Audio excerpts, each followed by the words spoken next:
Thank you very much for starting. So we will formally start the July 21st Planning Advisory Commission for Mesa County. Can I please have a roll call?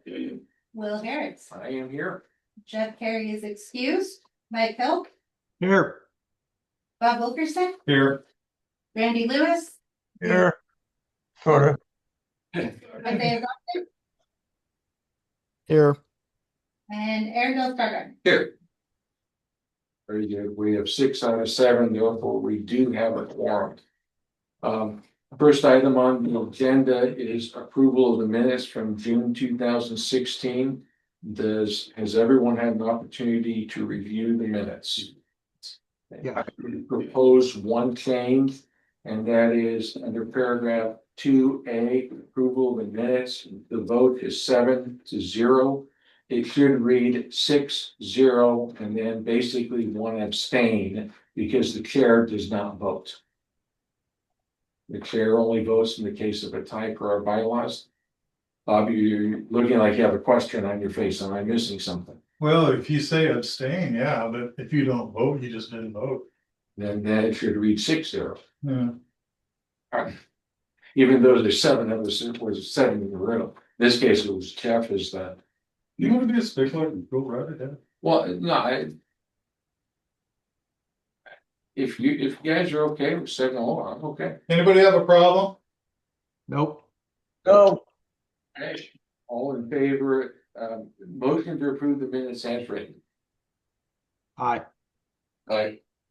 I seconded it. Thank you. All right. Got through that. Next is approval of changes to the agenda. Does anyone have any changes to the agenda?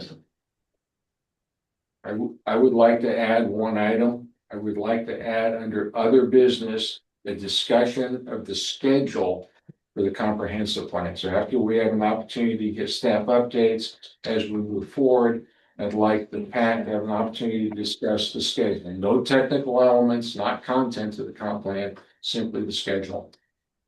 I move to approve the revision. Do I hear a second? Yes. All in favor? Aye. Aye. Aye. It is approved with 1 revision. All right. Does any PAC member have a conflict of interest with regards to the subject matter for this evening? No. Nope. Nope. No. Isaiah? No, sir. Thank you. All right, next meeting is a special meeting on the 25th of August. Thank you. And staff committee updates. I will be on vacation on the 25th of August, so I'll miss that meeting. Thank you.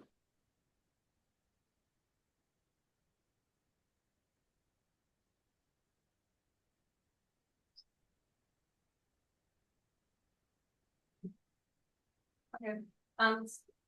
Sorry, you might. So staff updates the schedule. So August 25th, special meeting. That is a work session on the comprehensive plan. But last time I heard from the consultant, that would be minus the transportation element, though I will be confirming with them if that is still true. They're still working on some aspects of that element. And then the plan after that is September 15th. That would be a public hearing, and that would be to take public comments on the full comp plan. And then let me bring up my calendar, make sure I'm in the right date. And then another public hearing on September 29th, and that would be to discuss everything you've heard and the full draft. And that is a tentative schedule. Things may happen, obviously, during meetings that may change your outlook. So, but that is the outlook so far. 9/29, public hearing or Public hearing, yes. Public hearing followed by PAC deliberations. So 15th would be a public hearing, Mhm. and I expect that there would be a lot of public comments. Yep. So you guys might not have time to It'll be a deliberate. long night, yeah. And depending on how much public comment there is, it could spill into the 29th. I don't know, maybe not. But the 29th is to give you more time to discuss and actually make deliberate. Okay, because at one point, last meeting, what I understood was the first public hearing was public hearing, that we would not go into PAC deliberations under the expectation that it might be a long meeting, there might be a lot of feedback.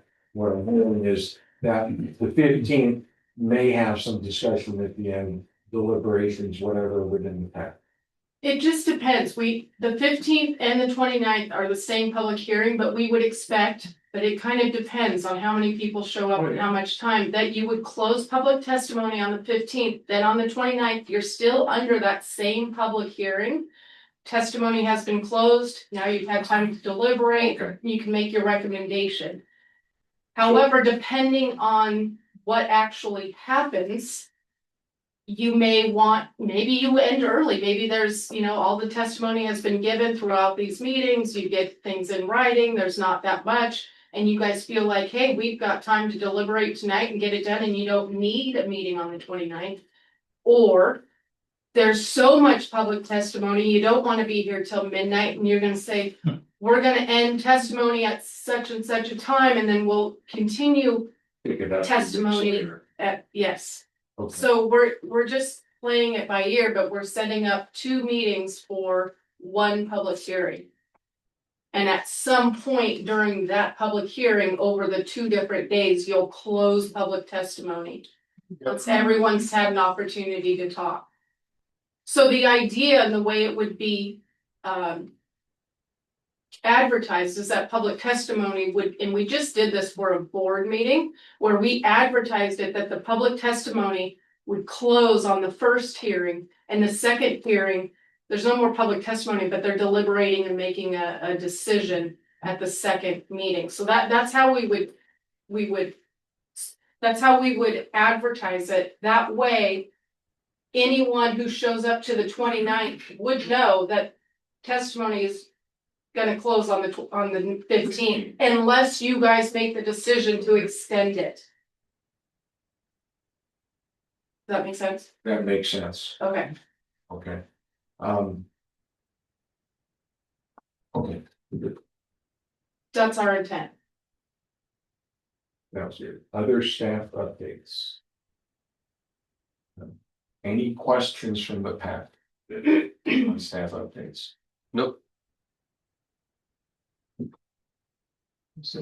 So for the public hearing on the 15th, when will the draft comp plan be available for the public and the PAC to review? Less, well, I think less things with it. Well, I don't know if Trans will be in by then.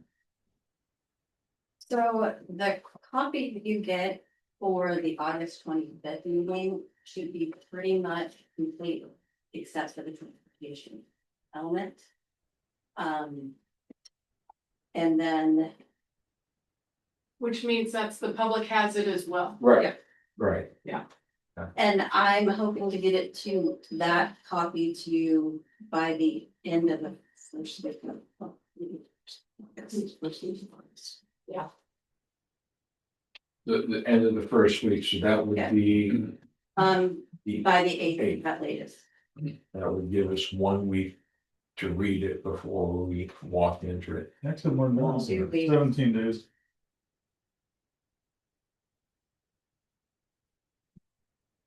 Okay, I'm thinking wrong.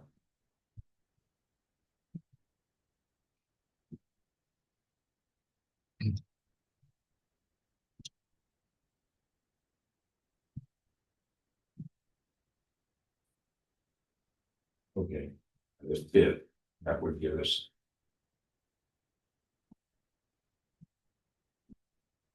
I'm sorry, when, end of the first week of August? Yeah. Okay, and then we have 2 weeks work session. Then the copy that we get on or about the 8th of August is then what would go to public hearing. So if you have any comments on that draft. And they aren't, I guess they aren't major. We would try to get those incorporated for the 15th. But, I mean, it's gonna be best to get comments back to us sooner than later. So they can get incorporated sooner, if not, if they may not be incorporated till. So you're looking us to take what we have right now and start to feed them back to you via email. Even, yes, before you come to the meeting, to the best things to. When I look at and again, I'm just trying to understand the scope of the comp plan. When I look at the current draft that we have, I see a placeholder for transportation. It was basically a header in the one page. I don't see Health and Human Services. Has Health and Human Services been removed from a staff perspective? It is not part of the scope for the consultants, and Dave Wyndham is running the Health and Human Services, so he was here for a workshop. Mhm. If he chooses to get it back in here, he knows, I told him it has to come to before the PAC as part of the public hearing. And so if he gets that to us in time, great, if not, then it won't. Great. It will just be as it is right now, Yeah, unupdated. yeah, the reason I ask is, obviously, transportation is required. But Correct. we also have a placeholder for it, and again, it's just a placeholder. The economic development is optional, but obviously we have a developed element, so it's in there right now. I sort of expected to see a placeholder for Health and Human Services. Sounds like we're waiting on public health to take action. Yes, Okay. so you may or may not get the public health chapter in here. Okay, I haven't confirmed with Dave if he's continuing to move it forward and if he's gonna have that in time or what have you. so questions out there?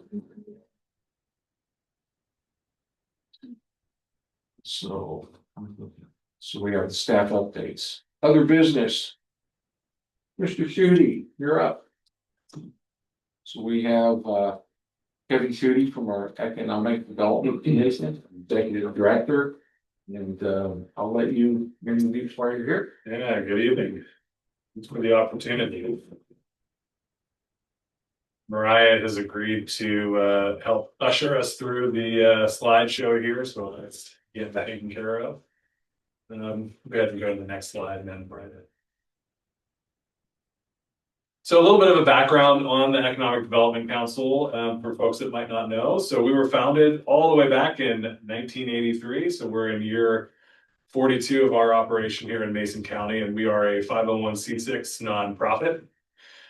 We serve as Mason County's associate development organization, and our mission is to serve all businesses in the community, regardless of their membership status, right? So if you're a startup or you're an existing business and you need help with funding or workforce development or anything like that, you're able to walk through our doors, and our mission is to support you regardless of whether or not you pay into our organization. So it's kind of nice to be able to have that flexibility in the community, to be able to work in all parts of the community, and regardless of people's ability to pay for our services, we're excited about that part of our mission.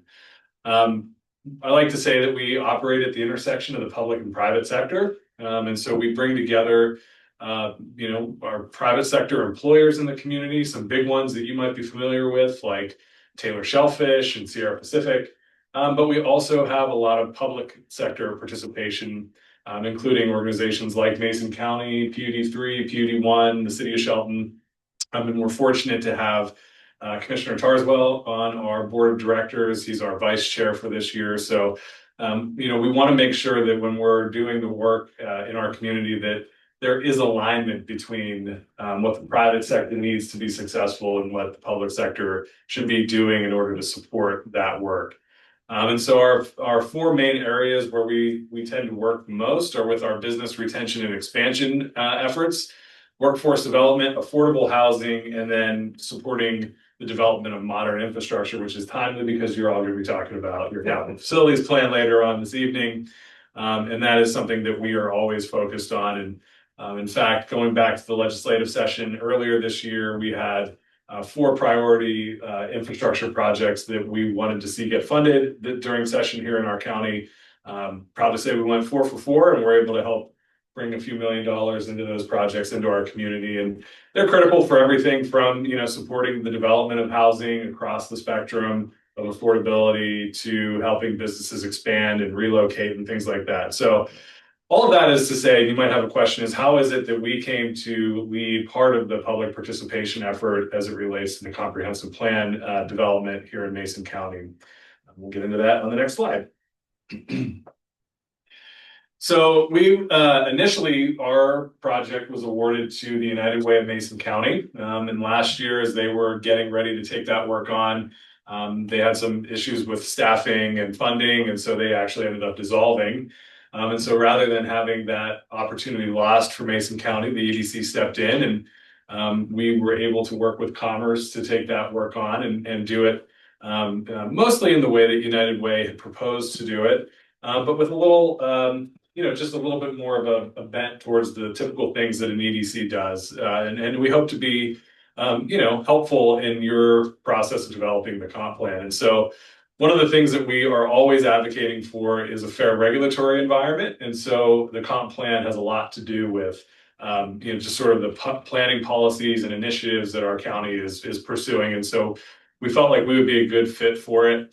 Of course, as many of you know, Mason County's economy is driven by natural resource jobs. And so when it comes to protecting the environment, we view that as, kind of lockstep with protecting and promoting those jobs within our community. So it fits with our mission in that way.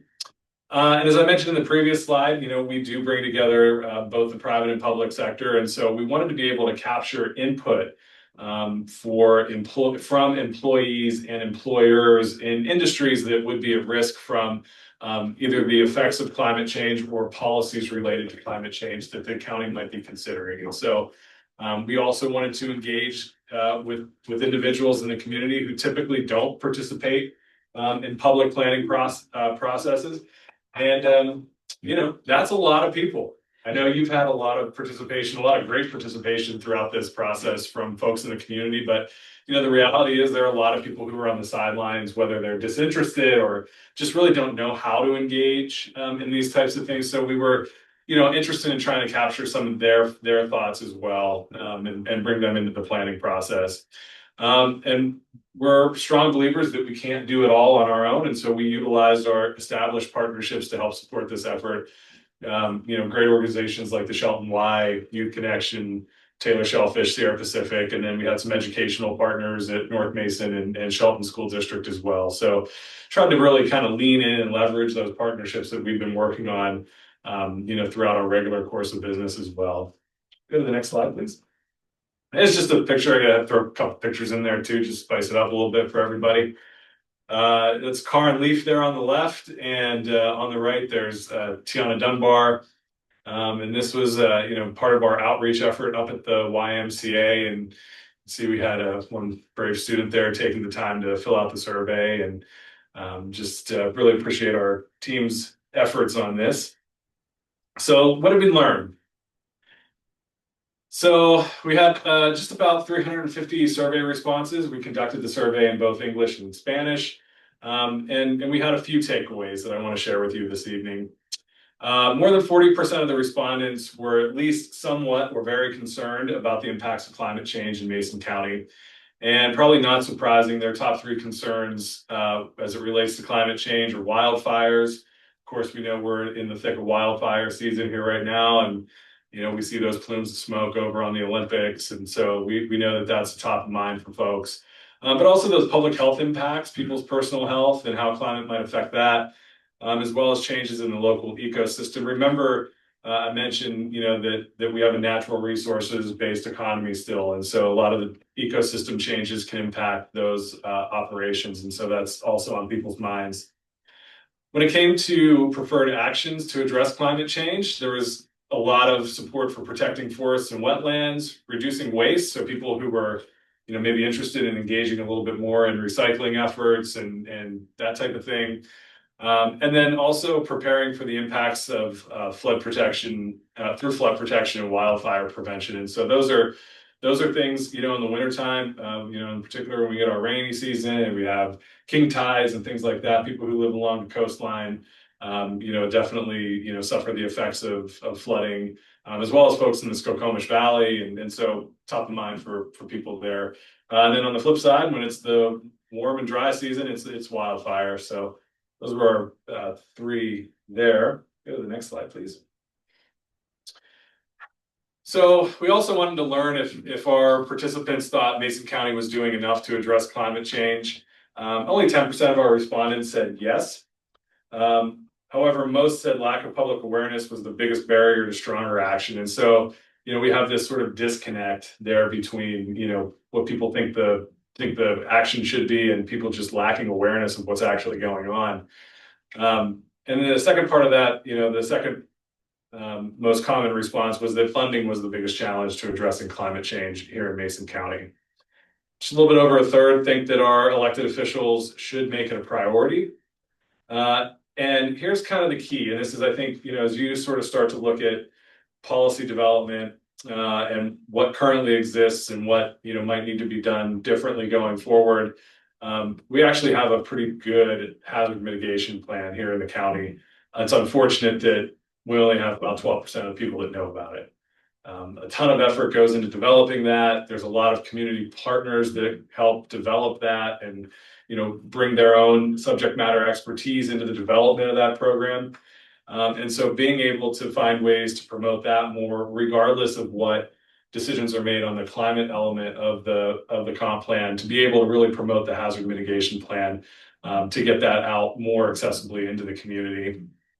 And of course, in our course of this work over the past year, people don't always limit their comments or concerns to just climate change. And so we did hear there were some other issues that came up pretty regularly in our interactions with folks. And that's, just access to affordable housing. The challenges that people have in trying to find places to live here is pretty high. Access to good jobs and career pathways, and then more support for our farmers and producers in the community. Again, going back to that concept that climate has an impact, climate policy has an impact on our economy. What are we doing to support our farmers and producers in Mason County? Next slide, please. Some other things that we heard in some of our direct outreach to folks in these industries is that Mason County has a strong family and land management culture. So going back generations, whether you're in the, just a rancher here or you're in the timber industry, there's a lot of history in this community of just good land management practices. We also heard a lot that the labor force is leaving some of these professions.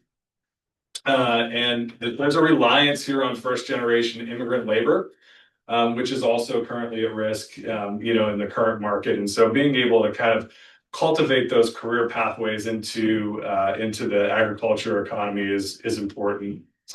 We also heard a lot about ag tourism as being a way to connect people who might be new to the community or moving here from an urban area that might not be used to living in a natural resources economy locally, to get them more engaged and provide some structured access to both farms and shellfish producers and things like that. We talked a lot about sustainability in our forest practices, how rotational harvests are critical for housing development and supplying the necessary components to build housing. And then really just kind of this interest in us as a community talking more about the value that forests bring to our communities. So that's everything from recreation, being able to get out and enjoy the land, to preservation and sustainability efforts within working forests. And so I think there's a need for us to work a little bit more closely with folks across the spectrum about just how do we really kind of highlight what these forests mean for our community.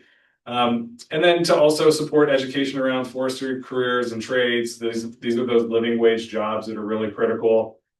And then some additional discussion was asked for around the pros and cons of conservation easements and no net loss policy within our forest practices and those types of things as well. So pretty interesting feedback that we got throughout the process. The next slide, please.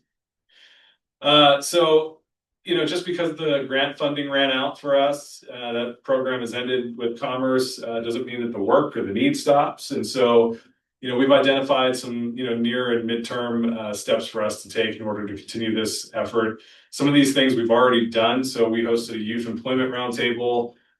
Will was a participant in that last month, I believe, up at Olympic College. And so we did that in partnership with PAC Mountain Workforce Development, and we had city and county elected officials there, PAC Mountain staff, Deidre Peterson from the Chamber of Commerce was there. And it was a nice opportunity for the adults in the room to sit there and not say anything and listen to our students, you know, who are the ones that are going to be, you know, leaving school and trying to enter the workforce, or trying to, you know, find a place to live and decide whether or not they want to make their life and career here in Mason County. So we'll do more of that. We had a great response, I think, with Cedar High, and we're currently working on doing the same thing in North Mason School District and Marianne Knight School District as well. We also, in response to some of the feedback that we got from our farmers and ag producers, we developed a USDA grant proposal that we just submitted at the end of last month to do support for our local farmers markets and to create new market opportunities with institutional buyers for our local farmers. When I say institutional buyers and customers, I'm talking about like the hospital districts, school districts, the prison, things like that, where they're able to, you know, work with local producers in order to bring more of those products into their facilities. So hopefully we hear more on that this fall. If the USDA likes our proposal and we get funded, that would allow us to bring on an additional staff member at the EDC to work directly with our farmers and producers here in Mason County. We're also working to connect housing providers with developers and pursue funding for their projects. So as you think about the CFP later on today and throughout the rest of the process, being able to identify those projects in there, those infrastructure projects that are critical for housing, is really important, that we're able to demonstrate those within the comprehensive plan and in capital facilities plans for the city and county as we help pursue funding through programs like the CHIP grant, which is a state commerce program. It is Connecting Housing to Infrastructure program, that is the acronym. And so there's a requirement in there that if you are selected for this project, you can have market rate in your project, but 25% of your units have to be affordable and meet those requirements for, I believe it's 40 years. But that's a significant amount of you know, potential affordable housing units that we can bring online. And so we're currently working on connecting developers to that funding. And I'm optimistic that we'll be able to make some applications for this current round that is open in September. We also would like to encourage the county to consider adopting the affordable housing sales tax and reinstate the multifamily tax exemption in our 3 urban growth areas. The city of Shelton is currently going through the process to adopt the multifamily tax exemption for the city. It would be great if we had that parity between all of our urban growth areas to really allow for developers to come in and take advantage of that program. We did have it on the books for the Belfair urban growth area. And unfortunately that expired. I think there were, you know, probably a number of factors that led to nobody taking advantage of that, what we had on the books, but it is something that we see as a valuable tool that at the EDC we can help shop to developers who, you know, might be interested in doing a project here. And then of course, we're going to continue to participate in comp plan development, CPAC meetings, and other public processes to ensure sound, balanced policy adoption. So we're not going anywhere, I guess, is the bottom line there. And next slide, please. So just a big thank you, first off, to our partners in outreach. So I mentioned them at the top of the presentation. We couldn't do this without good partnerships in the community. Thank you also to the Planning Commission. You guys have been at this for a long time now, and it looks like you might be coming around the home stretch here maybe. And so we just appreciate all the volunteer time and effort that you put into this job. Also to Mason County staff. So I and Marissa Kell, you guys have been fantastic to work with throughout all of this. And so we're just really grateful for your support. And of course, Washington Department of Commerce, who gave us the check. couldn't have done it without them, I'm pretty sure. And so it's, appreciate their partnership and support. It was a fun program to work with, and I think it was very informative for us as we move forward with our work. So with that, I'll stop talking. If you have any questions, I'm happy to answer them. Mike, Randy, Isaiah, questions? This multifamily tax, sales tax, what does that look like? Have you done any studies on that? Yeah, so this was adopted by the state legislature a few years ago. There's been some discussion around it with our county's housing needs assessment, which I'm sure you've already reviewed as a member of the planning commission, and was one of the recommendations that was in there. There are definitely projects that, could be aligned with it if the county is interested in adopting it. We're seeing more and more that if, that commerce and other funders are asking to see these types of efforts being made at the local level to be eligible for projects like this. And so I would encourage there to be a little bit more discussion with our housing providers in the community to talk about what they would do if they had access to that additional funding. I know the commission earlier today discussed, what they're able to do in terms of their funding for housing and homelessness support.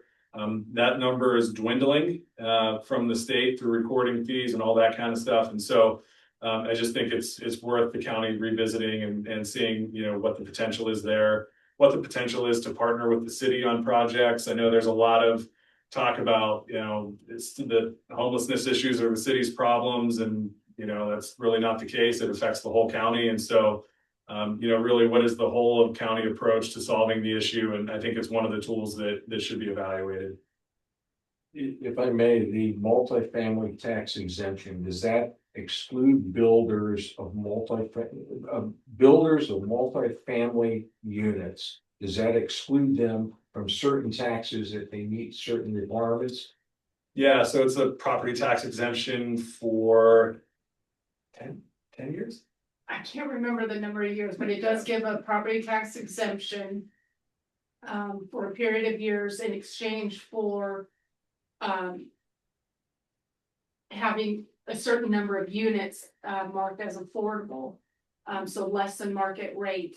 And we did have one applicant in 2019, but and they applied and paid the fees for the application, but they could not get it to pencil out, so they just withdrew the use. So this is a tool to help developers basically do the cost benefit analysis, determine if they have the appropriate profit margin for the organization. And this is basically less fees on it, lower overall long-term taxes because some will be avoided. And then the taxes for those units, is it simply not collected, or is it paid for by someone else?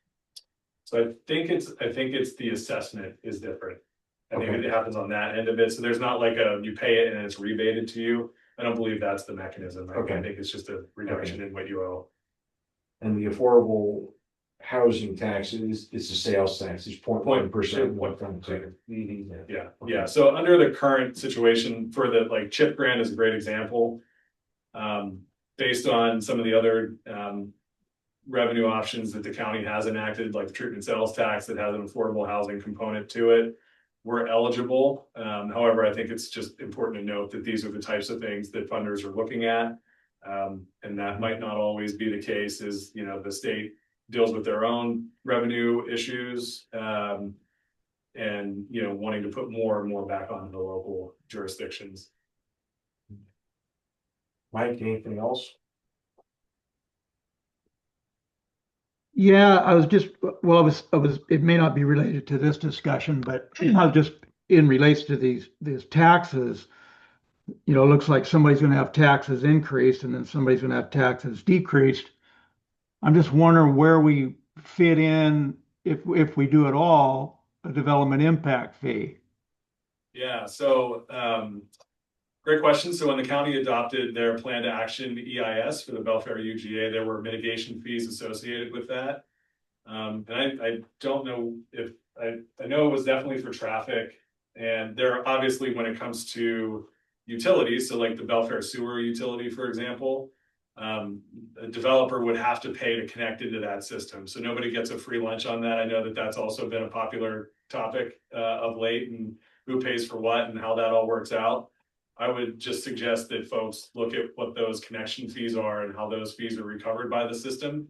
In addition to the monthly rates that people would pay as they hook into that system. So I will also say one of the other options that exist for these types of affordable housing projects is if a municipality were to waive the connection fees for an affordable housing development, you can get that reimbursed through these like the CHIP program and other things as well. So those become reimbursable costs to the entity that applies for them. So if you wanted to consider eliminating the connection fees, if a project had, 100% affordable units, you could recover those fees through these different programs. So I think there's plenty of options there for the county to consider. Like I said, did a pretty lengthy housing needs assessment a few years ago that I think is still, it was just actually, I think, updated as part of this process, right? So a lot of the things that are in there, still, I think, are relevant to the conversation and are worth consideration. And it might be good to, and I know you guys have a lot in front of you, but maybe once you get over the comp plan, it might be good to invite the county assessor in to come in and talk to you about how local property taxes work. Because I think there's also, not surprisingly, Washington State has a pretty complex tax system.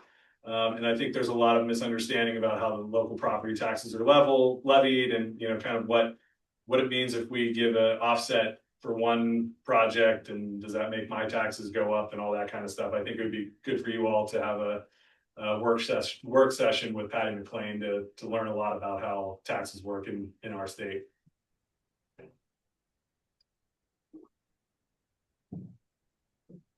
Mike, Randy? Good for now.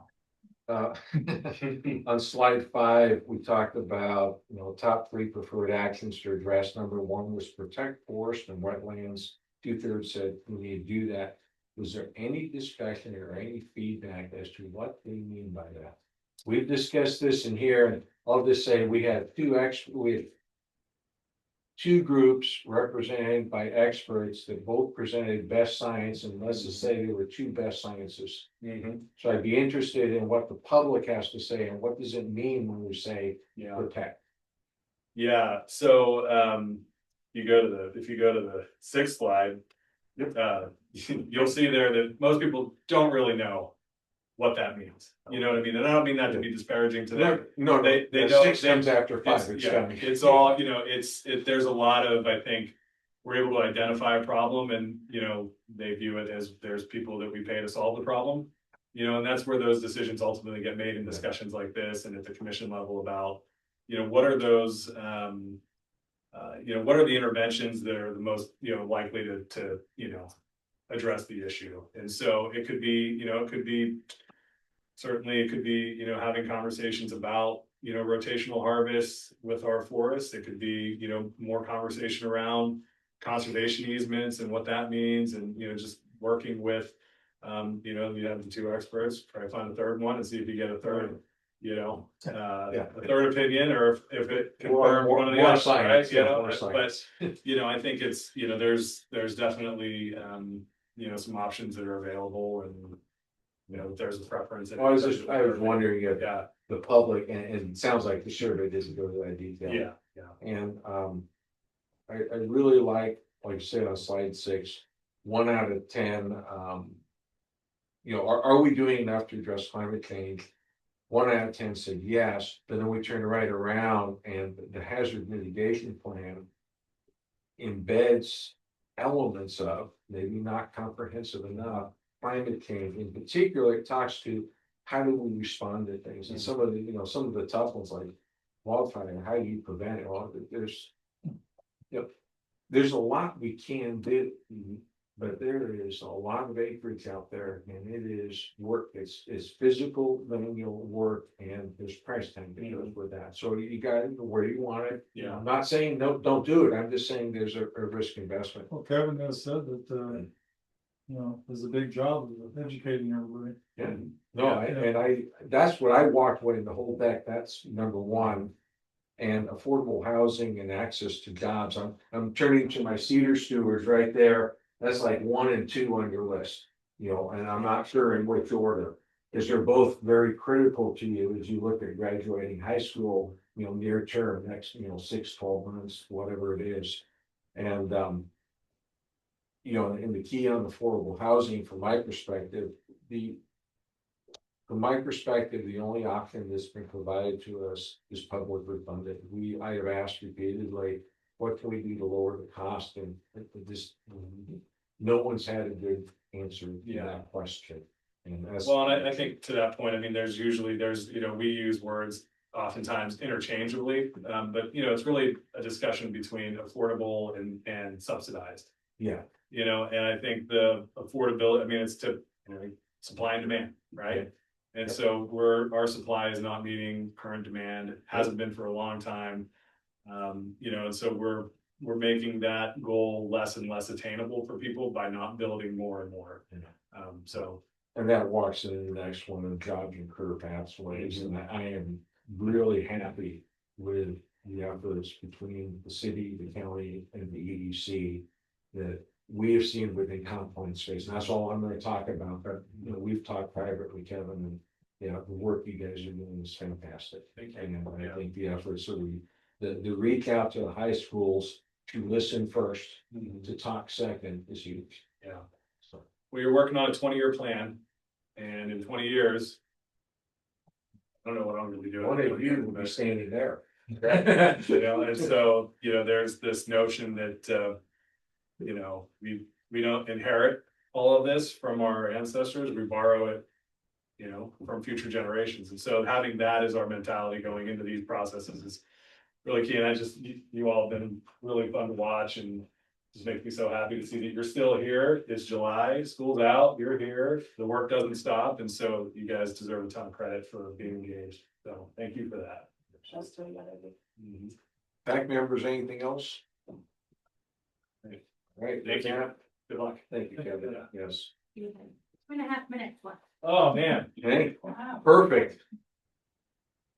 All right, then next on the agenda is just a discussion on the comprehensive plan schedule. So we've seen a revised schedule, instead of a work session tonight, it'll be a work session in a month.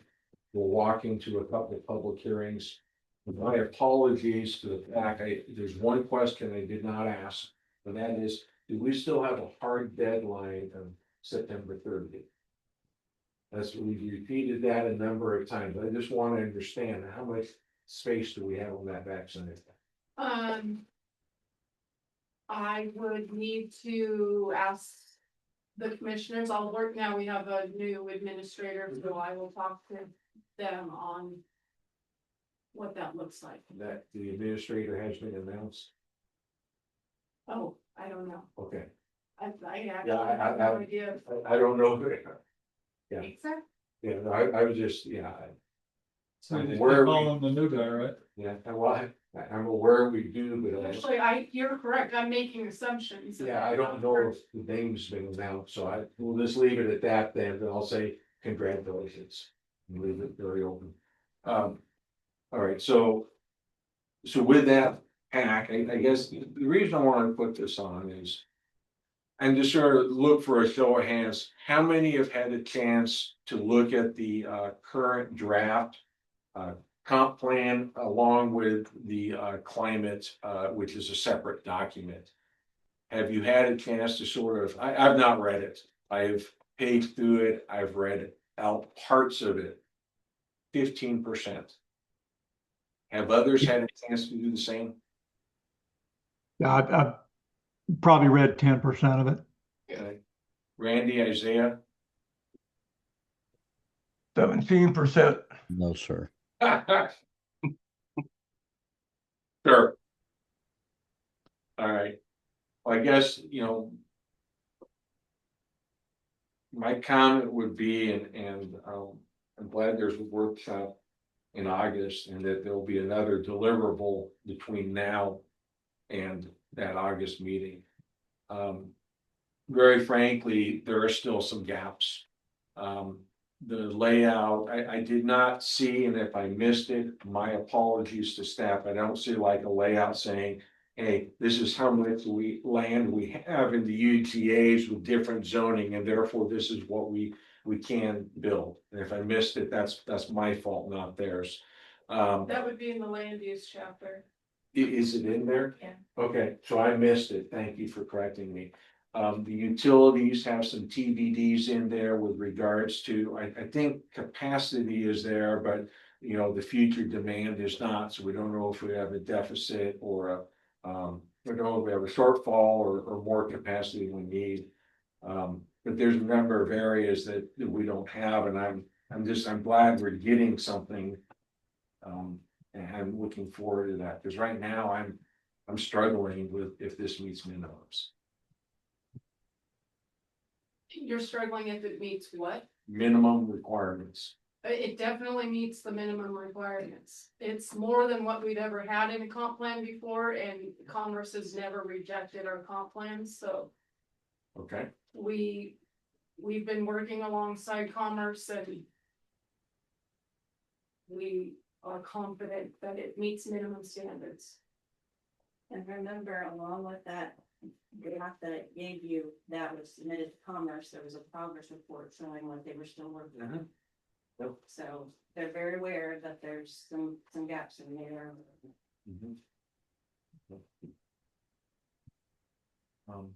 With that, you all comfortable with the schedule in front of us? I think so. A lot of reading, but that's part of the job. Currently 300 pages. Yeah. The good news for everyone except you and Isaiah, we've at least read a draft once. I should say this, I'm not very happy with our consultant and their performance. Well, the wonderful thing about being a planning advisory member is that you don't have to wear the burden of being a staff member and working with the consulting team. So you get to work with the information provided to you and offer recommendations on policy. All I know is that if there's a deadline or a requirement to be met, I'm not happy. Being as I'm a advisory person, and I'm expressing my opinion. I may not speak for everyone, but you never know. The other thing too is I don't really appreciate the lack of balance in the CPAT element on environment. Those would be excellent comments to provide on that element where you see a lack. So simply put, where's the industry input? I didn't see anybody from Sierra Pacific or Green Diamond or what you call it, the third one. Has had one-on-one interviews with people from those industries, so their input is being considered. Okay. Mike, Randy, Isaiah, I'm good. hearing that, sounds like we have a path forward. Sounds like a task for us as PAC members is to go ahead and start reading what we have. If I get this wrong, correct me, okay? But go ahead and start reading what we have. As you have comments, submit those comments, and we submit those to you, Marissa? How do you want that Yeah. done? Okay, so the draft you have right now, that preliminary one that was submitted to Commerce. If you're doing comments now, take into consideration what is being done on that progress list, so you're not you have in mind that, hey, this is still being worked on. Okay. And that the draft you get for that work session is gonna include that, so concentrate on if you see areas beyond that progress that you really think is not being. And one thing that might help, especially for Isaiah, and I'm sorry, can you say your name again? Aaronville Aaron. or Echo. I almost said Leprechaun, but that's. Sorry. is when you're looking through, is maybe where you have questions, mark it, so when you get that draft on August 8th, you can kind of look back and say, hey, did this get addressed? If not, then I know I still have that same comment. If we do have to send comments, I would send it to me and Mariah, okay. since we But do wouldn't have you some- want comments after you get the copy on the 8th? Cause otherwise it's like, Okay, so How do you want it- so let me clarify. yeah, So you can use the draft you have right now to kind of form, and I think actually I said that in my initial email to everyone. Use the draft right now that we submitted to Commerce to kind of get an idea of where we're at, what's still being worked on. But, I wouldn't make a ton of comments on that, based on that draft yet, because you're gonna get another one on the 8th. That's gonna be more complete. So I'd hate for you to waste a bunch of time doing comments on the really detailed comments on the one we have so far. Just use it to get some general idea. Okay. Yeah. If we do, if any of us so opt to send in comments, Marissa and Mariah, do not courtesy the other PAC members, okay? They will collect everything as individuals, they will send things out as appropriate, right? That keeps us clean on open public meetings and everything. That's just wondering about that. Yeah. All right, anything else on that? And I just want to make one more comment. For the public, that draft that we provided to Commerce is on that first page of the project website, so they can see it as well. Great. I have noted on there, though, that that's not a draft for commenting to us on. So it's just to give them an idea too where we are as well. Yeah. So it's just open and out there. And it provides full awareness as to what we're looking at, what's been done.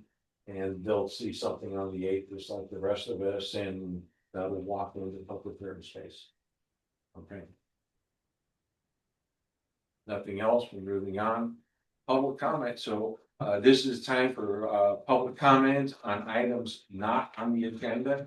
Okay, so we have the capital improvements plan on the rest of the agenda for tonight. And so with that, it's a total of 3 minutes. Please state your name and generally where you live. And we'll go from there and. Right. Thank you. Does anyone have a public comment, a general public comment for items not on the agenda? I'm seeing the room think about it for a minute, so I'm gonna go on over to the to folks on Zoom. Does anyone on Zoom have a public comment for the PAC on items not on the agenda? Seeing none, I'll come back to the room. Anything in the room? you have one. Okay, we'll go, Mr. Van Busker, you're up. How you doing this evening, Ken? Thank you, sir. Thank you, PAC. I just wanted to make a comment regarding some of the meeting materials that were posted. In the meeting materials, I saw the June 25th letter and the inspection report of the Belfair sewer from Department of Ecology. And if I may, we'll pick up public comment on the capital improvements program here, probably in about 20 minutes, and I think that would be more appropriate since that. Okay, sorry.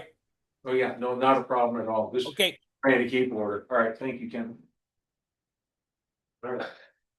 General comments for things not on the agenda. Anything? Hearing none in the room, we are moving on. Very good. All right, so we are discussing capital facilities and improvement program, 26 to 31, and so staff.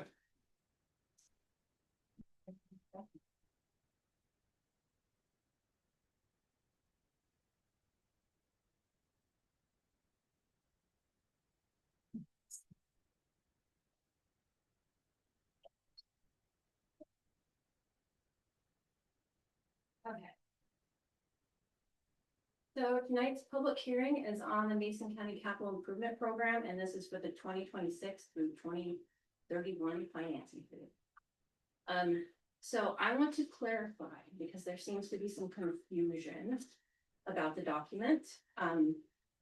This is only. The capital improvement program is just one requirement of the RCW in regards to a capital facility. So the capital facilities and now utilities chapter that our consultant was working on is the rest of the requirements to meet the RCW for a capital facilities plan. The CIP is only the 6-year financing portion of it. It's an appendix. We have to do it every year. So it doesn't have everything in it that is listed in the RCW. So I just want to make that clear because I have some members who have been on here for a while who seem to be confused. So just want to make sure that's clear from the start. So before we get, so the purpose, I'll go ahead and start with this, and then I'm going to talk about some revisions that were made after you all received a draft.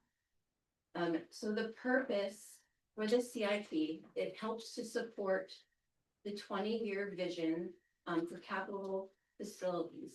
So our capital facilities element that our consultant is working on has more of the long-range vision for capital facilities. And then the CIP is an outlook, a 6-year outlook that supports that with actual projects and reasonable financing. State to state requirement, the actual budget decisions are made at the BOCC level. The ability really of the PAC to make recommendations on this document actually occurs more in the year 2 through 6 of the CIP, because honestly, by the time we get this project information, it's already being submitted to our finance department as well. And then the BOC is making decisions on what to budget for 2026. And they make final decision on that at the end of this year. And that's the same time this document, this planning level document, goes to them as well. So really recommendations from the PAC have a little bit more weight for year 2 through 6, because year 1 is already, staff has already been reviewing those projects and getting them prepared to present to the BOCC. A lot of the times in this document, the 6-year document, you'll see projects on the cycle and then fall off the cycle. And that doesn't mean it's, that doesn't mean it's gone forever. It just means that maybe heads of department reviewing these think that they have a better chance to fund certain projects sooner than later. They may know of certain financing opportunities, or there may be a need for some projects to be done sooner than later. So the financing on the cycle for the first 2 years is supposed to be reasonably attainable. And that's also a good reason for putting the projects on the near end of the cycle. Funding, like I said, projects that have a better chance of starting and a completion date due to logistics, staffing, budget help. And then we receive a revenue forecast for capital project funding from our finance manager. And that's REIT 1, 2, and 0.09 sales tax funding is used to support capital projects. Before we go into the recap of our last cycle, I'm going to stop sharing this page. So after I submitted the draft to you of the CIP, we had a revision from Public Works, a project that didn't get caught when they submitted their worksheets to me. And this is for a Public Works facility extension of sewer and reclaimed water. So that would be sewer, city sewer. So this is an extension of city sewer and reclaimed water to their Public Works facility. So they're estimating right now that the construction cost would be 550,000. And they're hoping to request funding from the road fund in 2026.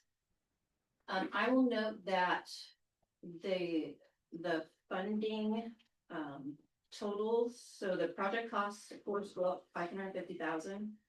And then funding should go up 550,000, but the surplus, that surplus amount is probably not accurate. I got it at last minute, so that may not be accurate. It actually should be most likely the same surplus funding. The important part to note though is that over the 6-year cycle, we are not planning so many projects that we don't have enough REAP funding or grant funding to cover it. So that is the important part because, you know, next cycle that comes up, a project could drop off because funding priorities have changed. So the really important point of this planning document is that we're not listing a bunch of projects that we have absolutely no way to cover with REAP or 0.09 sales tax or grant funding or matches. So this document, it shows where I just highlighted items in the original document that you got that would be amended. So I will relook at this, but it should still be in a surplus of funding, no matter if we didn't get loans that aren't, or sorry, grants that aren't secured yet, or funding, tribal funding. And there's only one project in there, and that's the Skokomish one that had tribal funding in it. And again, these are just more tables that would change with the update to the transportation section, because the transportation project funding, and then the actual summary of facility projects for transportation. And then another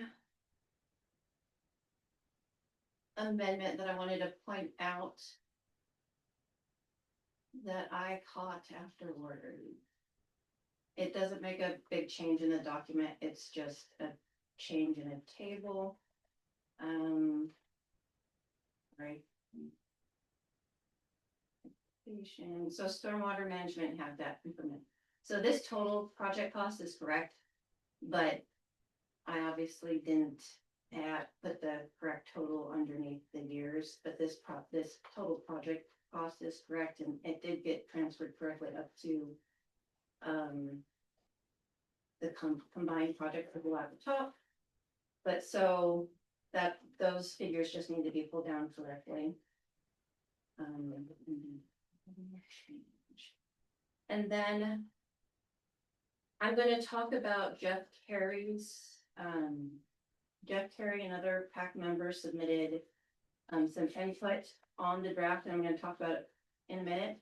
I do think he has a good point about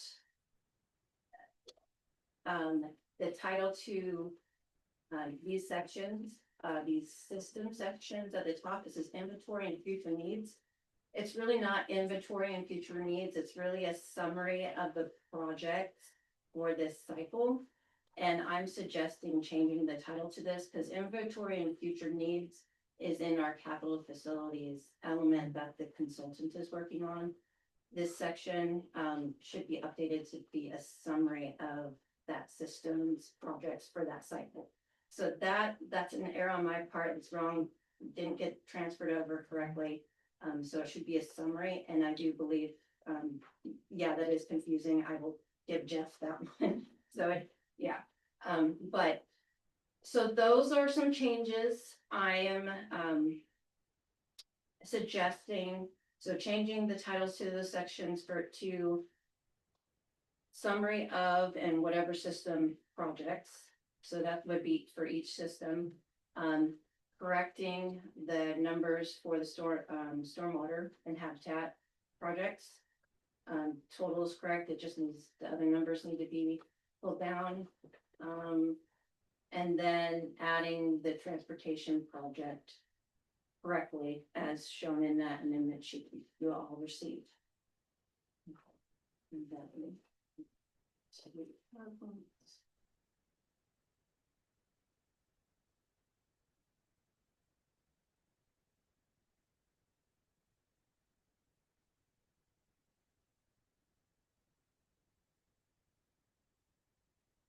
Okay.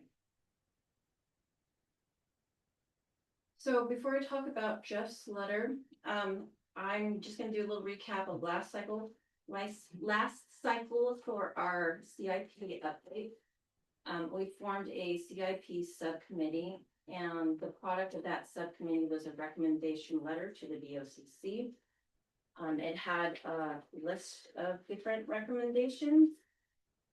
And that was presented, so it had 4 different recommendations, and it was presented to the BOCC during a public hearing on the CIP for 2025 through 2030.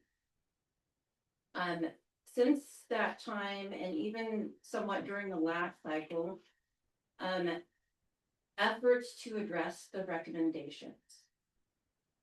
So Public Works is now breaking out their projects. They used to take one system and just group a bunch of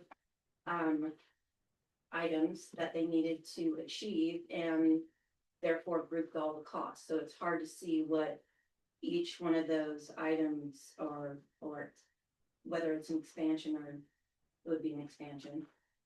It was hard to see how much each one of those projects, but then within the system actually costs, and if they were getting completed or not, or how much progress was being made on that.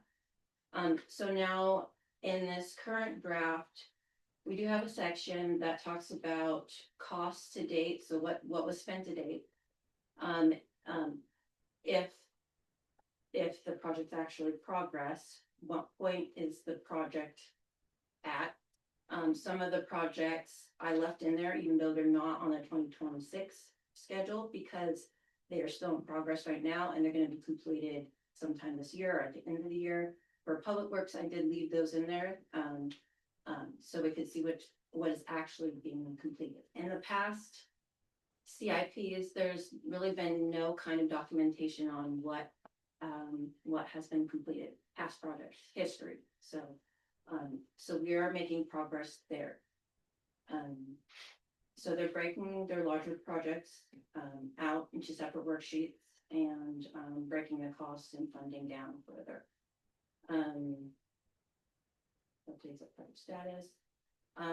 The other items that from that recommendation sheet, and some of these were already in progress as well, is system plan updates. So on those worksheets, you should see that the Beards Cove water system plan is being updated, or going to be updated.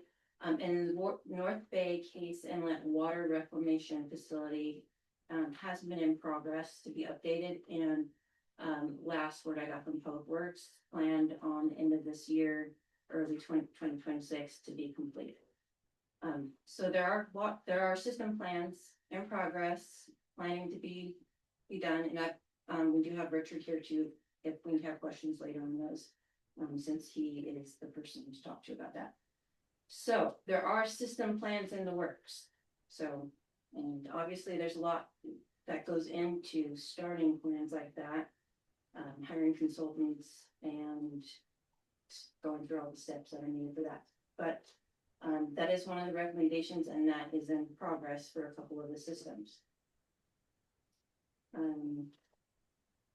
With that, you'll have to bear with me because I do want to address these questions from Jeff. And so just for the public's information, we had Jeff Carey, who's not here, he's one of our PAC members, and he provided some comments on the CIP draft. Some of them I won't go too far in because there's some comments that are very similar to others. But I'm going to read these and I'm going to address them. So it says, I have this is in the general overview section. It says, I have reviewed the proposed 2026-2031 capital improvement program, appendix A, with a focus towards water, wastewater, and stormwater. In summary, it does not meet or come close to meeting and addressing what the Department of Commerce's Capital Facilities Planning Guidebook calls for when planning for capital facilities. So my answer to this one is that I feel like this is his opinion. And as Kel mentioned earlier, we've had drafts of the CIP that have been way less detailed than it is now, and Commerce still accepts it because Commerce realizes for every county, for every city, there's a different there's going to be a different approach to this depending on the staffing and the funding to make for level of effort for this document. And they actually address that in the guidance too. That's why they have a chapter 6 for smaller counties, for counties with smaller staff to address this. So I think that is Jeff's opinion, but I do not agree with it. Next point. So on September 16th, 2024, the Mason County Planning Advisory Commission presented a letter summing up the PAC's research, concerns, and position with a 2025-2030 Appendix A. To date, it appears that little if any actions have been taken to address the PAC's concern with the 2025 to 2030 CIP, let alone current update for the 2026-2031. So I just talked about some of the efforts, so I don't agree with that one as well. There are system plans in progress. The departments are providing additional detail. And also, the other thing to think about is that we presented the BOCC with the recommendations from the CIP subcommittee. It doesn't mean the BOCC is going to do it doesn't mean the BOCC is going to take action. It's a recommendation. It's a recommendation. It's not a direction. So when you come back here and it something's not the way you recommended, that might be part of the issue, is that it's not a priority at the time.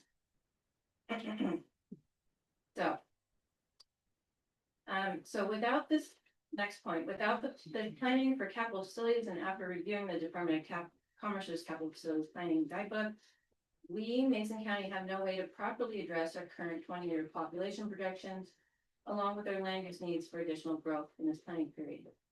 So I noted earlier, remember, this is only a piece of the capital facilities plan. So this is only the 6-year financing plan. So the way he's wording this is like there's all the requirements should be in this document, and we have more of the requirements being met in the capital facilities chapter that the consultant is working on. So, you know, I think once he reviews that document as well, this might change.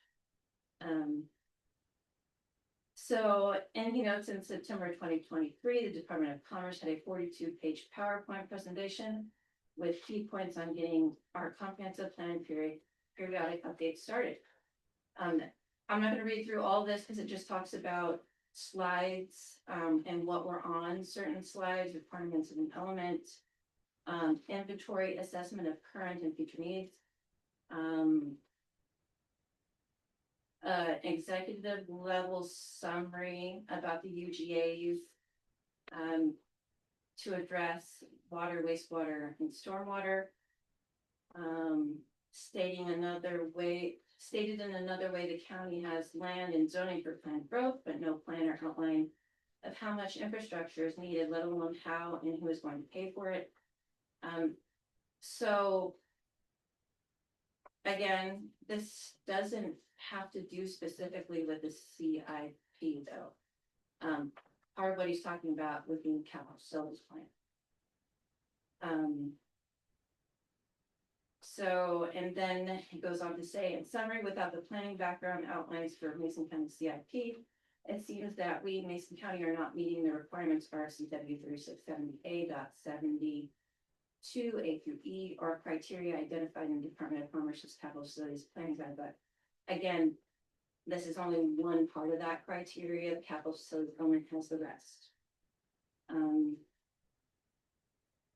So with above RCW not being met, PAC Commissioner Carey's view is that additional public works planning is needed and must address at least one of the utilities within the UGAs to show how the CIP supports the county's 2025 to 2045 comp plan. Without this additional planning documentation, at least at an executive summary level, I will not vote to recommend approval of the 2026-2031 CIP. So, and staff opinion is that there are projects within the CIP that do support what the capital facilities chapter for, like the Belfair area. We know the Belfair area is going to need an extension of the wastewater reclamation facility as well as infrastructure connected to it. So there are projects within the CIP that would support us talking about that in the capital facilities element. So, and those projects are specifically on page 33, 34, and 35 of the CIP. So I'm just pointing that out because I do not agree with that. So specific questions for the CIP that he had. The first one, I would not be able to answer because that is a public works question. He is asking about that new project that we added in that amendment, that transportation facilities project addition, with sewer extensions with the city of Shelburne. The contract usually requires the applicant to give power of attorney to the city for annexation of the applicant's property into the city. Is that the case with this extension? So I don't have Loretta. Loretta submitted that extra project. I don't have her here tonight to answer that. I don't know. I don't know if Richard can answer that. No, I really can't answer that. Okay. Thank you, Richard. But what, Yeah. I have a question for Richard. This is Kel Rowan, so I know you Yeah. can't on screen, but my understanding is that there's no reason that the public works facility, matter of fact, it would be preferable to be within the city limits of the county seat. So I don't imagine there'd be any pushback on that. So even No. is that correct? I can't imagine either, but I don't want to speak for Loretta. Right, well, it's really more of a commissioner question, but, or in a legal question, but I believe that it is preferable for the public works facility and the public works engineer to be located within the city seat of the county. Mm-hmm. Okay, next question. So referencing table 2 in the document on page 2 and table 2.1. On page 3, the document states as revised project costs of the plan still keep capital project funding in a surplus. And so he failed to see how this was possible because he saying in 2026 project costs show 13,759,000 while funding shows 10,889,000, including grants and loans that need to be secured. And he sees that's short 2,807,000. And he says appears that years 2027 to 2031 are also short. So that table is an outlook at the 6 years total. So once these projects get before the BOCC, they are going to make the funding decision based on their financement, what she says the funding is, the projects, and not all of those projects may actually go forward for funding this year. So right now, for the 2026, it may be over, but that table is basically to look at, we're not planning beyond the revenue that we're making in the REIT 1, 2, and the 0.09 sales tax. The details of which projects are actually going to get approved at the budget level is up to the BOCC. And then there's two more questions for Public Works, which I'll leave for a minute while I finish this other piece. So with reference to the proposed 2026-2031 capital improvement program, appendix A. Page 8 starts out by stating inventory and future needs for each of the 3 wastewater systems. However, it's not an inventory as identified Department of Commerce. So he's correct. That's those sections that I said are not an inventory and future needs. It needs to be reworded to say summary of needs for system for that particular site. So he is correct there. And then he just gave a reference to some guidance in the from the booklet. And then he says, with reference to the proposed 2026-2031 capital improvement program, appendix A, has any department head, director, or manager read and understand the Department of Commerce capital facilities planning guidebook?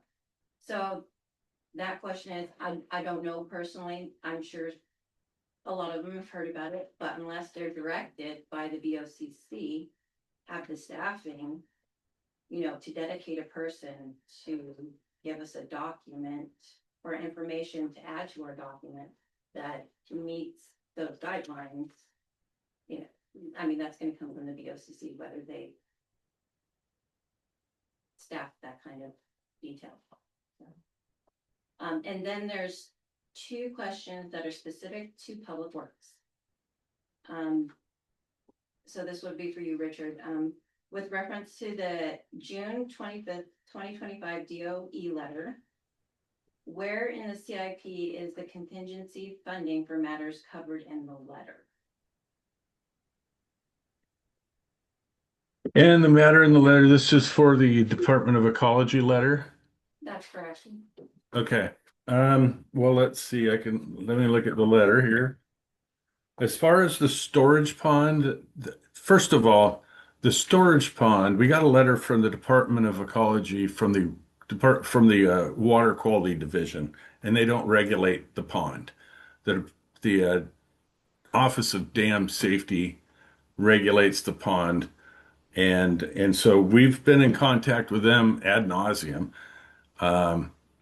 The Department of Water Quality was unaware that we have made every annual report. We haven't done every monthly inspection as required. So there's a little bit of issue there. I'm just waiting for it to dry out right now so I could get down there. And the bottom line, all this financing is coming from in-house because that's not as big a project as planned, and they're missing a bit of information, especially regarding the sinkhole, which past administration, Bart Stepp was the deputy director, and Jerry Houth was the public works director back in 2016. And where they did detect a swirling issue, they filled it with bentonite and informed Department of Ecology of that they did fill it with bentonite, and they'd monitored it over the next year, and they saw no more swirling action. The pond holds water. So there isn't much to correct there. There is some monitoring that needs to occur to prove that point, and that'll occur. So bottom line, as far as the pond fixed, we have survey staff. They survey it annually. That's a annual cost we already absorb. We do the floor. We do the whole dam structure. So yeah, it's funding for that is within our current budget at the moment. If ecology wants to and enforce it, they could say that you do need to do the proposed mitigation work that you proposed in 2014 through your CH2M Hill plan. And we're prepared to do that. We're actually survey is going to go out and stake it out and calculate what it would take to do that. Engineering will this summer. So the pond's kind of off the table, really. Richard, let me try and summarize that, or at least state back what I heard. Yep. We had a problem a decade ago plus. We saw some swirling. We used bentonite to plug the hole. a very non-porous clay, bentonite. And since then, we have not seen the same telltale signs that we would have call it a leak at the bottom of the pond. All of those, I skipped the bentonite, but all the other actions, all the annual events, et cetera, are handled on general operating costs embedded within the public works budget that's submitted every year and approved by the BOCC and managed by Public Works. Correct. And in addition to the Department of Ecology, there was another department involved. And it almost sounds like the two state departments aren't talking to each other, if I'm hearing you correctly. They're certainly not No, communicating. that admittedly, that's true. If you talk to both departments, they're in the same building. They're cubicles apart, but they're worlds apart on information sharing. Well, there's a wall between the two cubes. How can information go by? All right. So my understanding is Ecology was out at the sewer plant this morning or today. Is that correct? I don't know. I haven't never heard. I had someone called me with a rumor that had occurred, so let's ignore that for now. I was just gonna ask how it went. But if you don't know about it, who knows? Yeah. Yeah, they don't ever have to call me. They're always welcome to show up. Yeah, well, no, it's part of being an oversight inspection organization. All right. So from your perspective right now, there is no project involved. We have actions we have to take on an annual basis. It's embedded in our operational budget. We do have to go follow up on maybe some 2014 work that was discussed, but apparently may not be required at this time, but we still need to close the loop with the state on that. Yep, and that was planned work that was happening into this year anyway, with survey and engineering coming out. All right. And as far as the redundancy issues on there, those were almost everything has been purchased. It's waiting to be installed. We don't have the talent in-house, our staff, to do some of the install on some of this stuff. We've ordered pumps. They're 6-month lead time. We're actually about 2 months from getting them. So, it's not that we don't have redundancy. We'd have to shuffle pieces of equipment around that exist at the plant right now to make it work in an emergency, and that's totally doable. But they'd like to see it in place, and so would I. But most all that equipment's already been purchased. And these are the last bits of it. They should have came here 5 years ago. It's that treatment plant's almost been completely rebuilt. If we had an emergency and we had to shift equipment around to, this stream of, we can't process over in part A, we need to process in part B, we need to move pumps from A to B. How much time would that take? Is that a day's worth of work or a week? Basically, would we let a release into the environment? No. Thank you. Absolutely no. I would have no problem. We can store days, almost a week's worth in our reject holding pond without processing anything. It would all just go in there. So some things can just be valved over, so it take minutes. Okay. A couple of things like the big things would be like if one of the blowers went out. It'd probably take 4 hours to unbolt it and move it and bolt it back in. Okay. What about the spray field? Spray field, we're just waiting on access easements. And I've been told that those should be any day now. Yeah, that's been kind of a sore subject for me. I don't really see a reason for it, but. Okay. Not the type of letter you got, we want to get, but that's, if you look at like, we'd like to express our gratitude, and everybody on there is like a brand new employee. They don't know the history. they didn't have the history to tell them or share them with them or anything during that inspection. So that their inspection is reflective of, is also reflective, not just what they saw, but what they were able to gather from the people that were able to provide the information. Three of them have less than 6 months out there. Okay. I think we covered the letter. That letter's going. Okay. So I'm just gonna end with you've seen the financing cycle highlights that's in the amendment and the chapter. Program cycle comparison.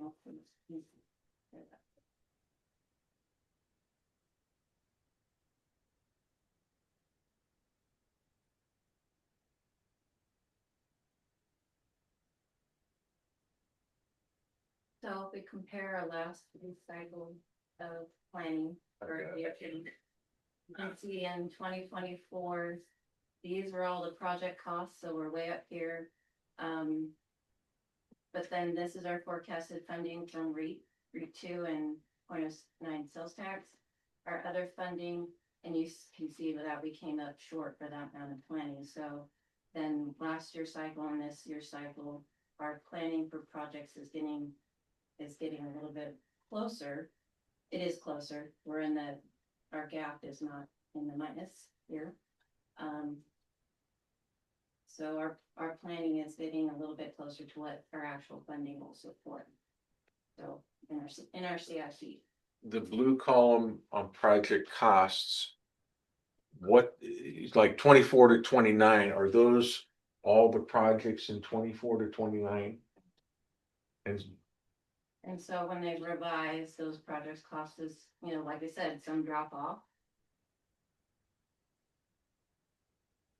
How do the estimates compare to actual costs? You know that? Okay, thank you.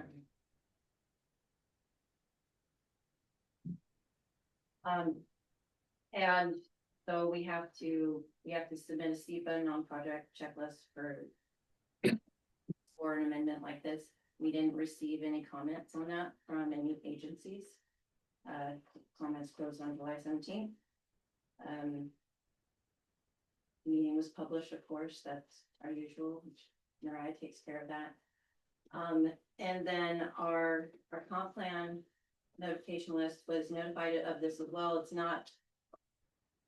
It is part of it's our annual updated CIP, and it's not on the periodic update, but it is still connected. So I did want them to be informed. And then you all received that comment that you were talking about from a member of the public, and that was about the Belfair Water Reclamation Facility that Richard was answering questions on. So staff is asking that the PAC make a motion to recommend to the Board of County Commissioners adoption of the Mason County Capital Improvement Program 2026-2031 with the revision as provided in Exhibit A for the Transportation Facilities Project Edition, amendment to Table 7, which is that stormwater table, an amendment to the section titles as discussed by staff for clarification. And then I'm going to end my presentation there and give it over to the chair today. Questions from the PAC for staff? No, I don't have any. Randy? And over Isaiah? Echo? None right now. What, when does the PAC need to make a decision to provide timely delivery to the BOCC? Is it required tonight? Tonight, yeah, Public hearing. yeah. All right.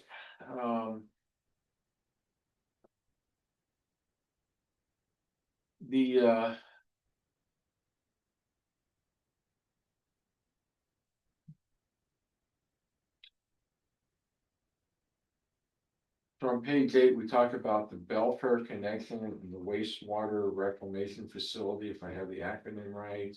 system expansion, the county and city, that is the city of Bremerton, is that correct? Correct. Okay. So, we've seen a lot of information in the paper here recently.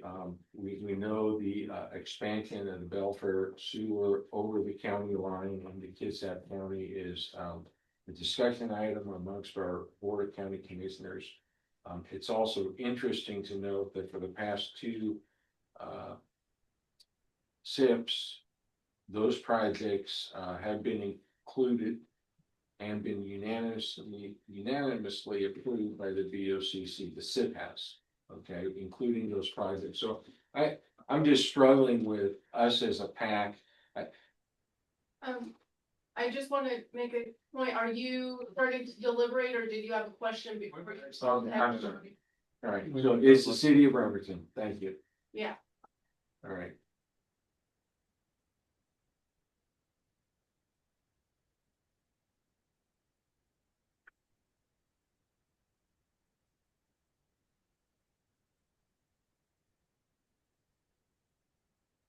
Okay, on Eels Hill equipment replacement is purchase of an excavator part of the SIP.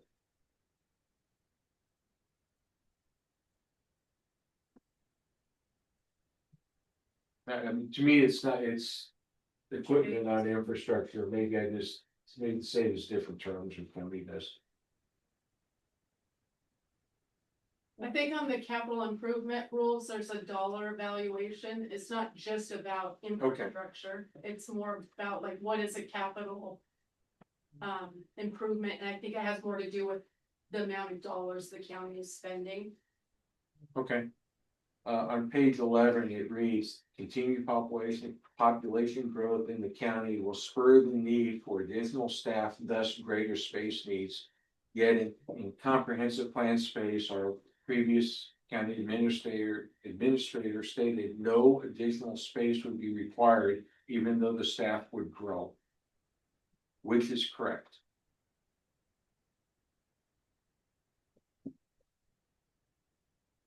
What is there a, Yeah, Mark Leary sat here and said, we don't need any more space, and yet here we're saying we need more space. So do we need more admin space? I was gonna Next 20 say, years.